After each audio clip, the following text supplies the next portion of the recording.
action, let's go. 수업 건물을 찾으러.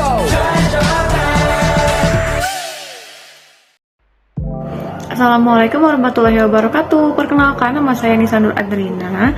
Kali ini saya akan membahas materi tentang cloud computing.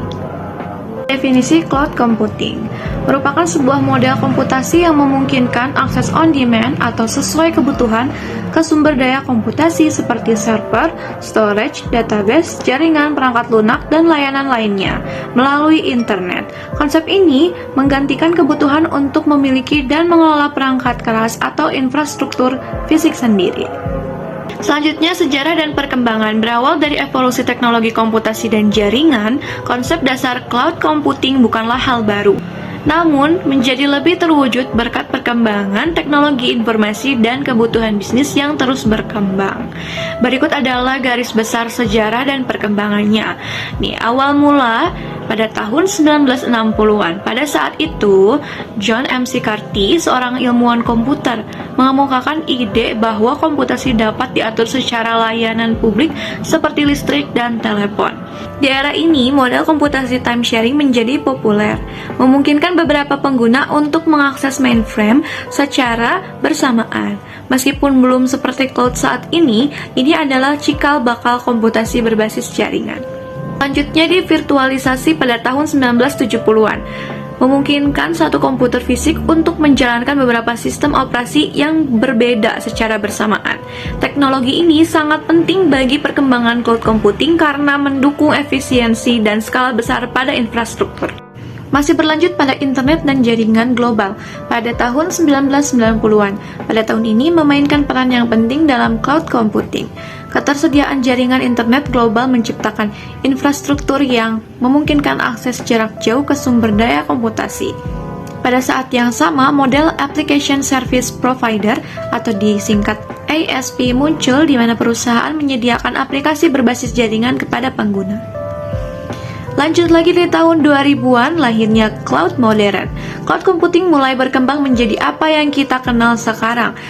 Salah satu momen penting adalah ketika Amazon memperkenalkan Amazon Web Service atau AWS pada tahun 2006, menawarkan layanan infrastruktur seperti penyimpanan dan komputasi berbasis cloud. AWS memberikan layanan seperti Elastic Compute Cloud atau EC2 dan Simple Storage Service atau S3. Selanjutnya di 2010-an, penerimaan global dan pemain. Layanan cloud dari Microsoft Azure diluncurkan pada 2010 dan Google Cloud Platform menjadi pesaing utama AWS atau Amazon Web Service.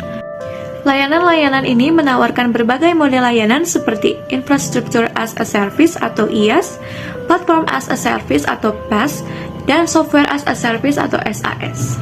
Di tahun 2020-an merupakan perkembangan terbaru, cloud computing kini menjadi tulang punggung bagi banyak bisnis di seluruh dunia. Teknologi seperti Artificial Intelligence atau AI, Machine Learning atau ML, Internet of Things atau IoT, dan Edge Computing semuanya memanfaatkan cloud untuk pengelolaan data dan kinerja tinggi. Yang selanjutnya ada konsep dasar.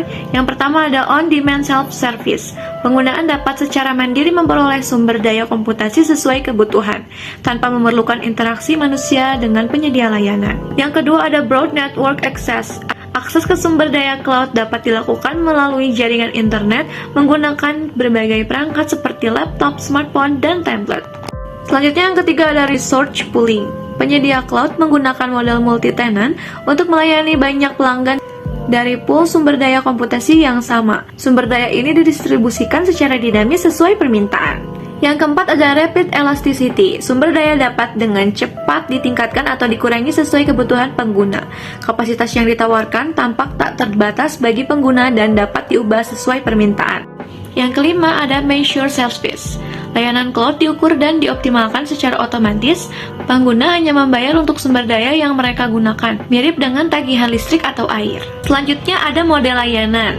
Yang tadi aku udah sebutin ya, Infrastructure as a Service atau IaaS. Nah, IaaS ini adalah penyedia cloud menyediakan infrastruktur komputasi dasar seperti server virtual, penyimpanan, dan jaringan yang bisa dikonfigurasi dan dikelola oleh pengguna.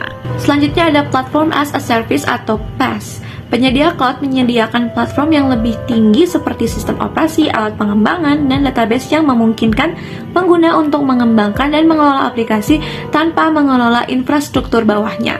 Selanjutnya ada SaaS atau Software as a Service. Layanan ini memberikan akses ke aplikasi yang dijalankan di cloud, misalnya ada Gmail, Microsoft 365 tanpa harus mengelola platform atau infrastrukturnya. Selanjutnya kita bahas ada model deployment cloud. Di sini ada 4 model deployment cloud-nya. Yang pertama ada public cloud, adalah layanan cloud yang ditawarkan kepada publik oleh penyedia cloud seperti Amazon Web Service, Microsoft Azure, atau Google Cloud Platform. Dalam model ini, sumber daya komputasi seperti storage, aplikasi, dan lain-lain dimiliki dan dikelola oleh penyedia layanan dan diakses oleh berbagai pengguna atau perusahaan melalui internet. Selanjutnya ada private cloud. Private cloud ini adalah model cloud di mana infrastruktur komputasi hanya digunakan oleh satu organisasi. Sumber daya bisa dikelola secara internal dan organisasi itu sendiri atau oleh penyedia layanan pihak ketiga, tetapi tetap bersifat eksklusif untuk satu entitas. Yang selanjutnya ada hybrid cloud, yang merupakan kombinasi dari public cloud dan private cloud, di mana data dan aplikasi dapat berpindah-pindah di antara keduanya. Model ini memungkinkan organisasi untuk memanfaatkan public cloud untuk beban kerja yang bersifat umum dan private cloud untuk beban kerja yang sensitif atau penting. Yang terakhir ada community cloud, adalah model di mana infrastruktur cloud dibagi oleh beberapa organisasi yang memiliki persyaratan yang sama seperti standar keamanan, kepatuhan, atau misi yang serupa. Infrastruktur dikelola dan dioperasikan oleh satu atau lebih organisasi dalam komunitas atau oleh pihak ketiga.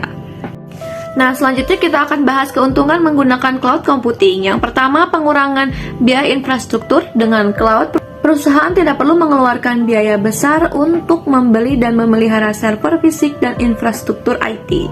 Pengguna hanya membayar sesuai penggunaan atau pay as you go, sehingga mengurangi biaya modal CAPEX dan mengalihkan menjadi biaya operasional atau OPEX.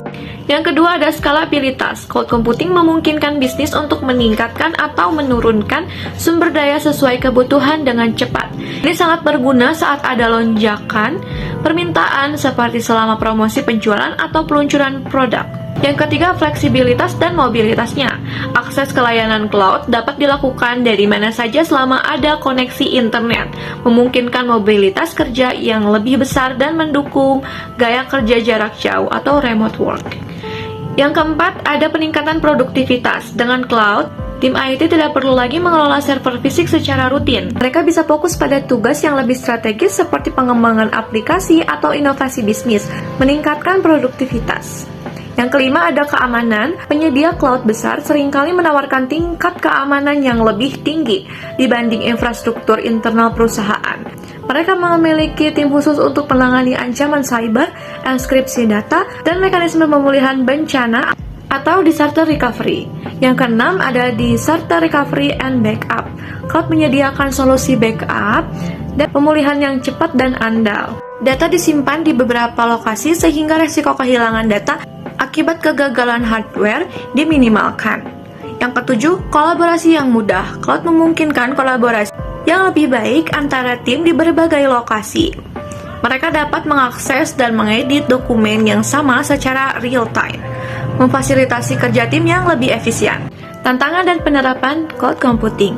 Yang pertama, keamanan dan privasi data. Meskipun penyedia cloud menawarkan keamanan yang kuat, tetapi ada kekhawatiran mengenai privasi data dan data sensitif di cloud atau terutama di dalam public cloud, membuatnya lebih rentan terhadap serangan cyber atau akses tidak sah. Yang kedua, ketergantungan pada koneksi internet. Layanan cloud sepenuhnya bergantung pada koneksi internet. Koneksi internet yang lambat atau tidak stabil dapat menghambat akses data dan aplikasi berada di cloud, yang dapat mempengaruhi produktivitas. Yang ketiga, masalah kepatuhan atau compliance. Bisnis yang beroperasi di industri yang sangat diatur seperti kesehatan atau keuangan mungkin menghadapi tantangan kepatuhan ketika menyimpan data di cloud. Ini termasuk memastikan bahwa penyedia cloud memenuhi standar regulasi yang berlaku. Yang keempat, kontrol terbatas. Dalam public cloud, pengguna menyerahkan sebagian besar kontrol infrastruktur kepada penyedia layanan. Ini dapat menjadi masalah jika perusahaan memerlukan konfigurasi yang sangat spesifik atau pengendalian penuh atas lingkungan IT. Yang kelima ada vendor lock-in. Ketika perusahaan terlalu bergantung pada satu penyedia cloud, mereka bisa mengalami vendor lock-in. Migrasi ke penyedia cloud lain bisa sangat rumit dan mahal, terutama jika aplikasi dan data sudah terintegrasi erat dengan platform cloud saat ini. Yang keenam ada biaya tersembunyi. Meskipun cloud dapat mengurangi biaya infrastruktur awal, penggunaan yang tidak terkendali atau kurang terkelola dapat menyebabkan tagihan yang membengkak. Misalnya jika organisasi gagal memantau pengguna sumber daya secara efektif, mereka bisa mengeluarkan biaya yang lebih tinggi daripada perkiraan awal. Yang ketujuh adalah latensi dan performa. Meskipun penyedia cloud besar biasanya memiliki pusat data yang tersebar di seluruh dunia, masih ada potensi masalah latensi, terutama bagi perusahaan yang membutuhkan akses waktu nyata atau real time, atau berada di lokasi yang jauh dari pusat data penyedia cloud. Dan yang terakhir ada kompleksitas migrasi. Migrasi dari infrastruktur lokal ke cloud bisa menjadi tugas yang rumit, terutama untuk aplikasi warisan atau legacy. Migrasi yang tidak terencana dengan baik dapat menyebabkan downtime yang signifikan dan masalah kompatibilitas. Itu dia materi yang saya bawakan tentang cloud computing. Semoga bermanfaat. Mohon maaf bila ada materi yang masih kurang-kurang ya. Terima kasih sudah menonton video ini. Assalamualaikum warahmatullahi wabarakatuh. Bye-bye.